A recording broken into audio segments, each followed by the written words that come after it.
Hi everybody, welcome to Saturday Live at the Backyard Bird Center.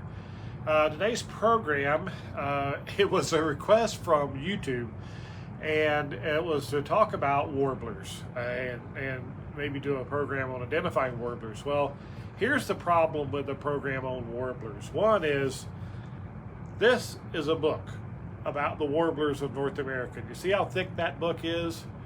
It would, a program for me to cover warblers extensively all across, especially across the United States, even in the Midwest, it would be a hour-plus long class for me to do that. And eventually I plan to do those and have those available for folks. But I thought instead what I would try to do with today's program is to cover what warblers are, where they can be found, that kind of thing, and the difference between our warblers and the old world warblers, just kind of overview. And then I will cover the most common. I chose 11 warblers that occur here right through the heart of the country that we see most commonly whenever we look for them. So that's my plan for the day. And the whole time I know you guys are got to be watching these slides going here.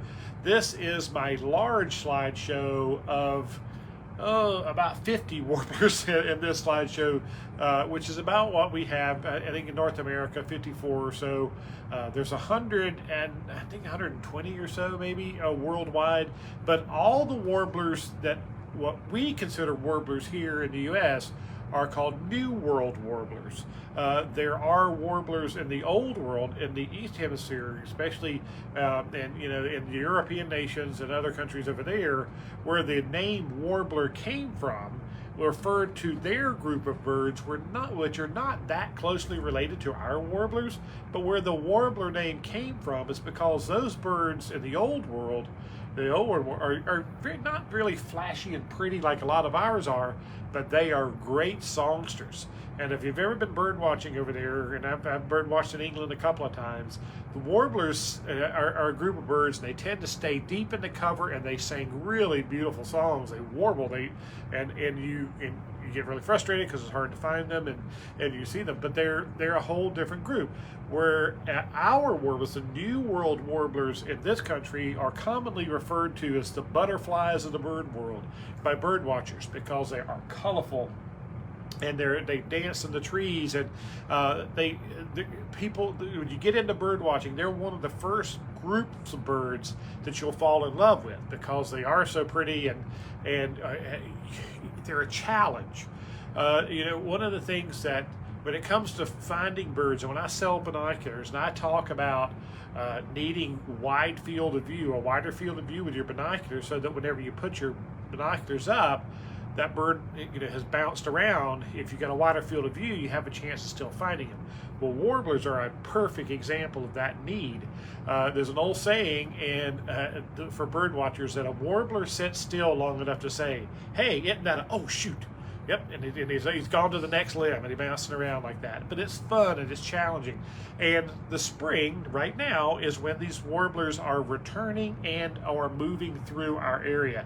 We do have several nesters right up through this part of the country, but a great part of the ones that we really look forward to seeing every year are those birds that are moving through and on their way up north to a lot of the boreal forest areas of North America, and so we get the joy of a couple of 3 weeks here in late April and early May when we get to see these birds. And our Thursday morning bird hikes and our Sunday bird hikes, we've been really chasing after a lot of warblers. Now, one of the things I think warblers that is challenging is that they do occupy many different kinds of habitat. I did a class here in the store a few years ago, and I came up with this sheet.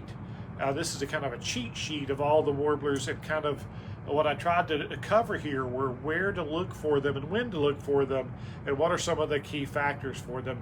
Again, this is a full hour and a half long class whenever I teach this, so we're not going to be able to cover that today, but that just gives you some idea as to what we're dealing with here. So what I've done, these guys have been scrolling behind me, and you can see how many there are and how beautiful they are, but I'm going to switch this to my slideshow of just kind of the 11 most common ones here.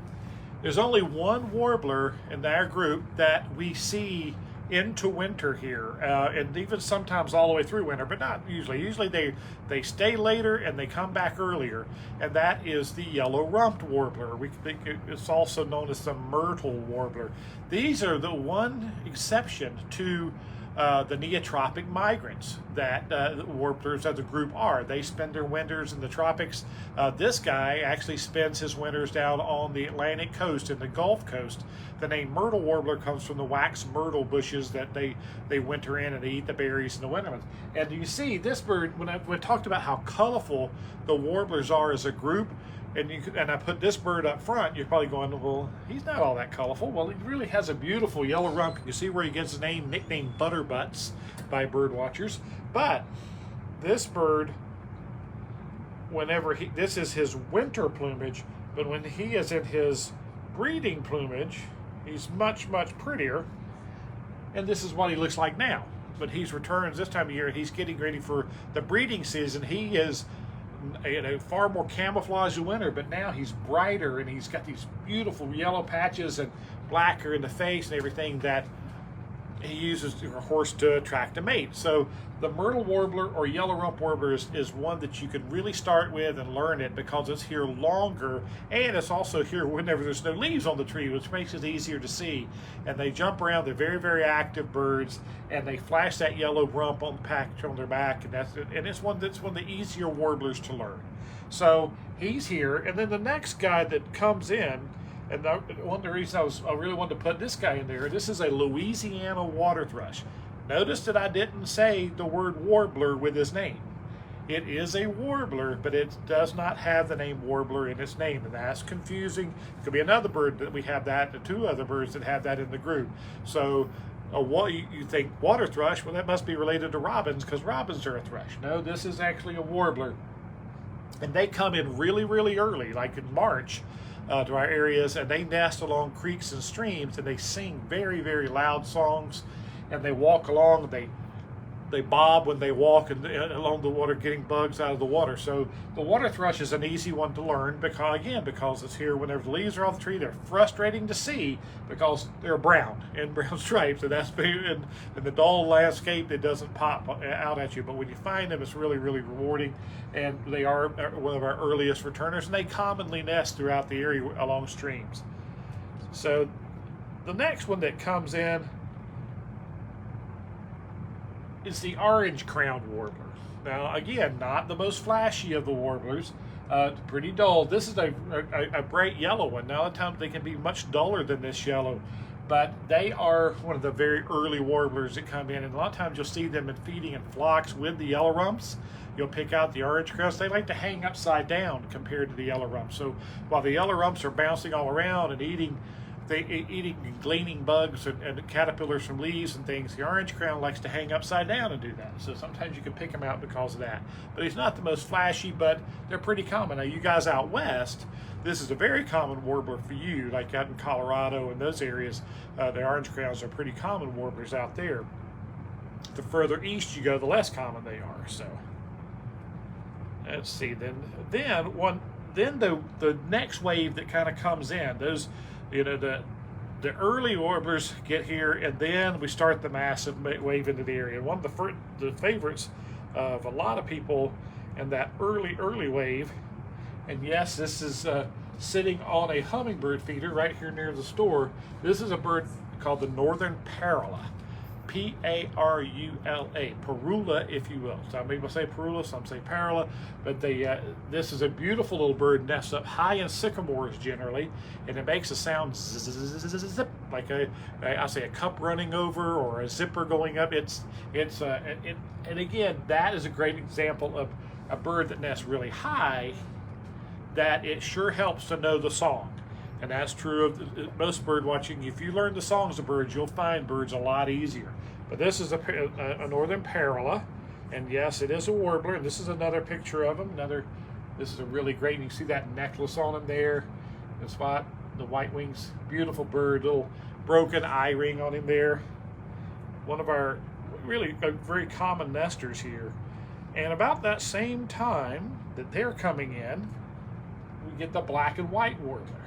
which is this warbler acts like a nuthatch. It clings to trees and it runs around trees, and you see them instead of a lot of the warblers are out in the leaves and gleaning and bouncing back around. This guy likes to stick to the trunks and the big limbs of trees. You'll see him clinging like that. But a beautiful bird. A little interesting fact about them: they mainly nest on the ground, which is, you wouldn't think that with a bird that's so active up in the trees. But this is a stunning bird, and they nest in our area and all through the heart of the country here.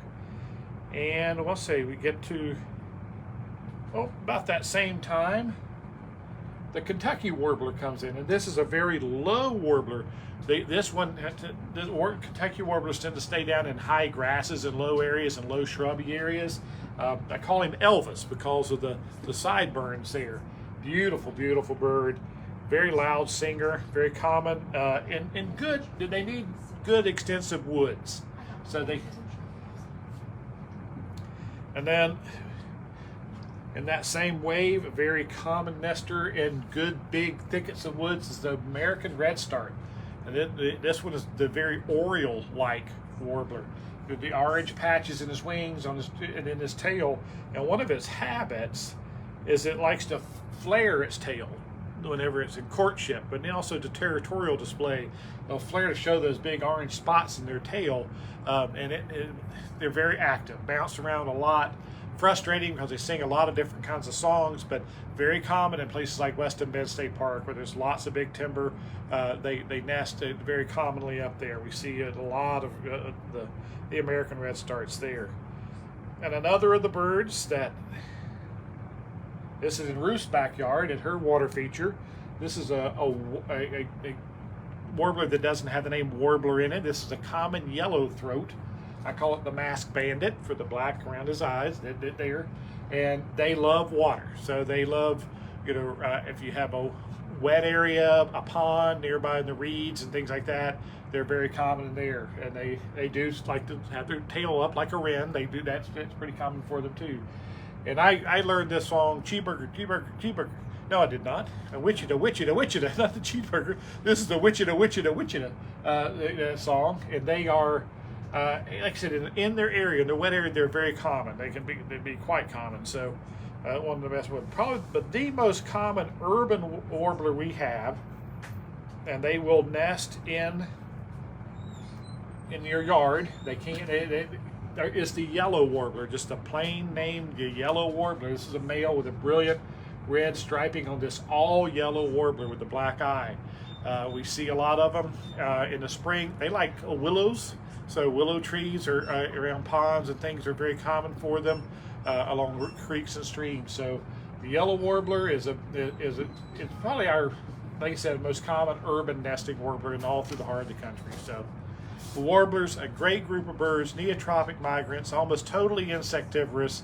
They come in and nest, but a lot of those ones that we show, the other 40 or so that in the slideshow, are specialized throughout the area, and a lot of them go north. They have some of the desert southwest, some are just western, some, just along the Rio Grande Valley. So there are many different ones. It's really worth delving in, learning a lot more about the warblers, but you need to get out and look for them because they're going to be out in good habitat. So take a hike in the spring months, and your chances of seeing a bunch of warblers are a lot better. So great idea for a program, great family of birds. Thanks for tuning in.